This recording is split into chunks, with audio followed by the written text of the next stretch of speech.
For many seasons, the goldenrods had reigned over the meadow, and no one thought of choosing a king from any other family, for they were strong and handsome and loved to rule. But one autumn, something happened which caused a great excitement among the flowers. It was proposed to have a queen, and such a thing had never been heard of before. It began among the asters, for some of them grew outside the wall beside the road, and saw and heard what went on in the great world. These sturdy plants told the news to their relations inside, and so the asters were unusually wise and energetic flowers, from the little white stars in the grass to the tall sprays tossing their purple plumes above the mossy wall. Things are moving in the great world, and it is time we made a change in our little one, said one of the roadside asters, after a long talk with a wandering wind. Matters are not going well in the meadow, for the goldenrods rule, and they care only for money and power, as their name shows. Now we are descended from the stars, and are both wise and good, and our tribe is even larger than the goldenrod tribe, so it is but fair that we should take our turn at governing. It will soon be time to choose, and I propose our stately cousin, Violet Aster, for queen this year. Whoever agrees with me, say aye."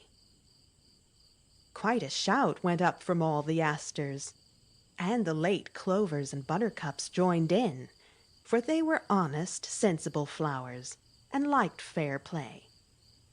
To their great delight, the pitcher plant, or forefather's cup, said, "Aye, most decidedly," and that impressed all the other plants, for this fine family came over in the Mayflower, and was much honored everywhere. But the proud cardinals by the brook blushed with shame at the idea of a queen. The fringed gentians shut their blue eyes that they might not see the bold asters, and Clematis fainted away in the grass, she was so shocked. The goldenrods laughed scornfully, and were much amused at the suggestion to put them off the throne where they had ruled so long. "Let those discontented asters try it," they said. "No one will vote for that foolish Violet, and things will go on as they always have done. So, dear friends, don't be troubled, but help us elect our handsome cousin, who was born in the palace this year."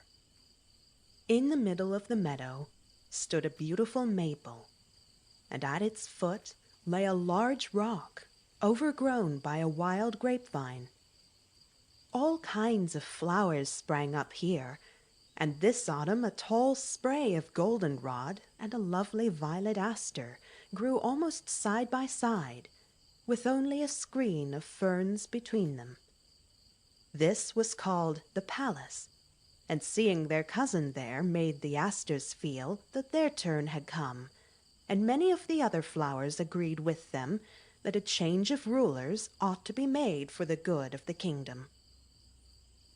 So when the day came to choose, there was great excitement, as the wind went about collecting the votes. The goldenrods, cardinals, gentians, clematis, and bittersweet voted for the prince, as they called the handsome fellow by the rock.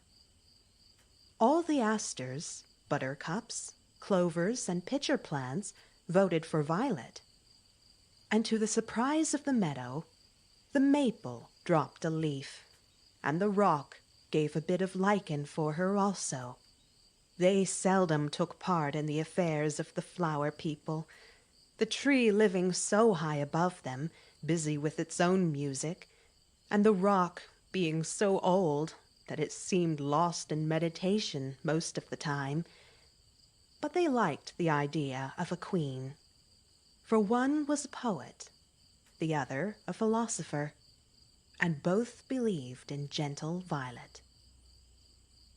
Their votes won the day, and with loud rejoicing by her friends, she was proclaimed Queen of the Meadow and welcomed to her throne.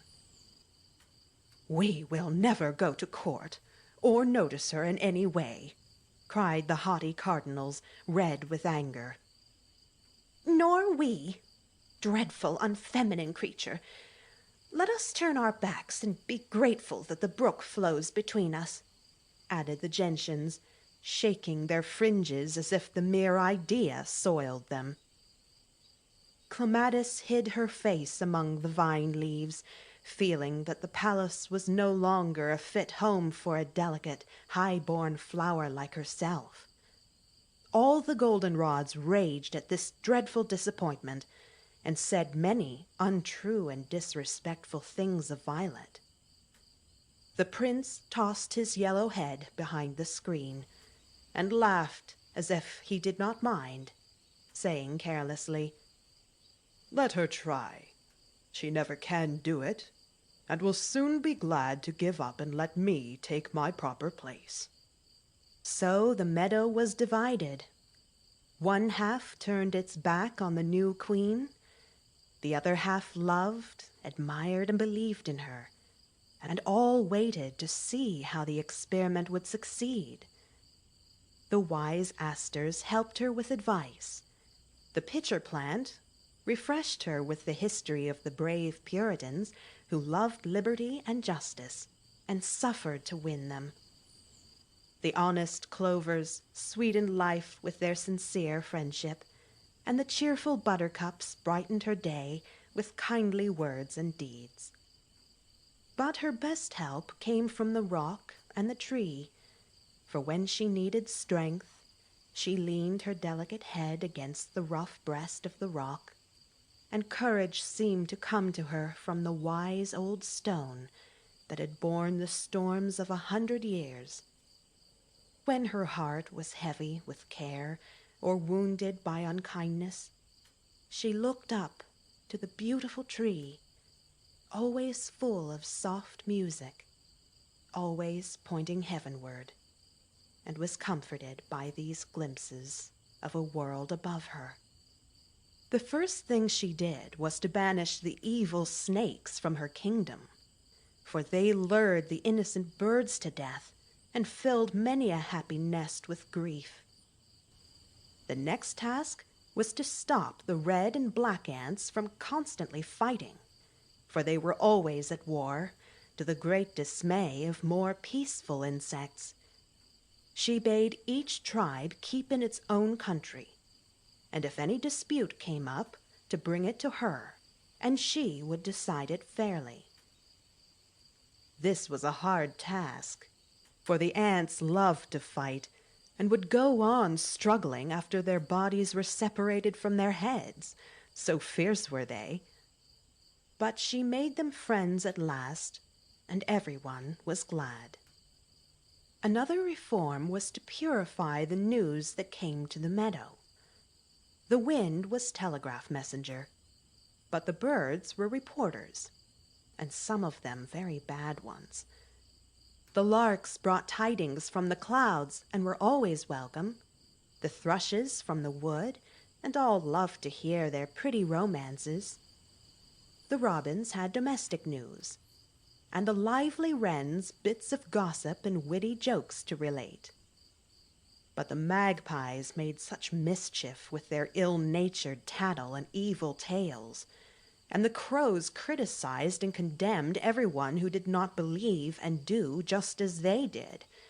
So the magpies were forbidden to go gossiping about the meadow, and the gloomy black crows were ordered off the fence where they liked to sit, cawing dismally for hours at a time.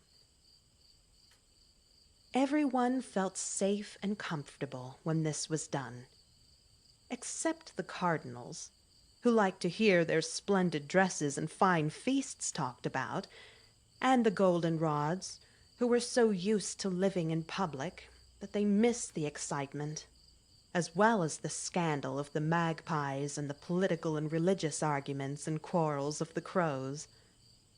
A hospital for sick and homeless creatures was opened under the big burdock leaves, and there several belated butterflies were tucked up in their silken hammocks to sleep till spring. A sad ladybug, who had lost all her children, found comfort in her loneliness, and many crippled ants sat talking over their battles like old soldiers in the sunshine. It took a long time to do all this, and it was a hard task, for the rich and powerful flowers gave no help. But the asters worked bravely, so did the clovers and buttercups, and the pitcher plant kept open house with the old-fashioned hospitality one so seldom sees nowadays. Everything seemed to prosper, and the meadow grew more beautiful day by day. Safe from their enemies, the snakes, birds came to build in all the trees and bushes, singing their gratitude so sweetly that there was always music in the air. Sunshine and shower seemed to love to freshen the thirsty flowers and keep the grass green, till every plant grew strong and fair, and passers-by stopped to look, saying with a smile, "What a pretty little spot this is." The wind carried tidings of these things to other colonies, and brought back messages of praise and goodwill from other rulers, glad to know the experiment worked so well. This made a deep impression on the goldenrods and their friends, for they could not deny that Violet had succeeded better than anyone dared to hope, and the proud flowers began to see that they would have to give in, own they were wrong, and become loyal subjects of this wise and gentle queen. We shall have to go to court if ambassadors keep coming with such gifts and honors to Her Majesty, for they wonder not to see us there, and will tell that we are sulking at home instead of shining as we only can," said the cardinals, longing to display their red velvet robes at the feasts which Violet was obliged to give in the palace when kings came to visit her. "Our time will soon be over, and I'm afraid we must humble ourselves or lose all the gaiety of the season. It is hard to see the good old days changed, but if they must be, we can only gracefully submit," answered the gentians, smoothing their delicate blue fringes, eager to be again the belles of the ball. Clematis astonished everyone by suddenly beginning to climb the maple tree and shake her silvery tassels like a canopy over the queen's head. "I cannot live so near her and not begin to grow. Since I must cling to something, I choose the noblest I can find, and look up, not down, forevermore," she said, for like many weak and timid creatures, she was easily guided, and it was well for her that Violet's example had been a brave one. Prince Goldenrod had found it impossible to turn his back entirely upon Her Majesty, for he was a gentleman with a really noble heart under his yellow cloak. So he was among the first to see, admire, and love the modest, faithful flower who grew so near him. He could not help hearing her words of comfort or reproof to those who came to her for advice. He saw the daily acts of charity which no one else discovered. He knew how many trials came to her, and how bravely she bore them.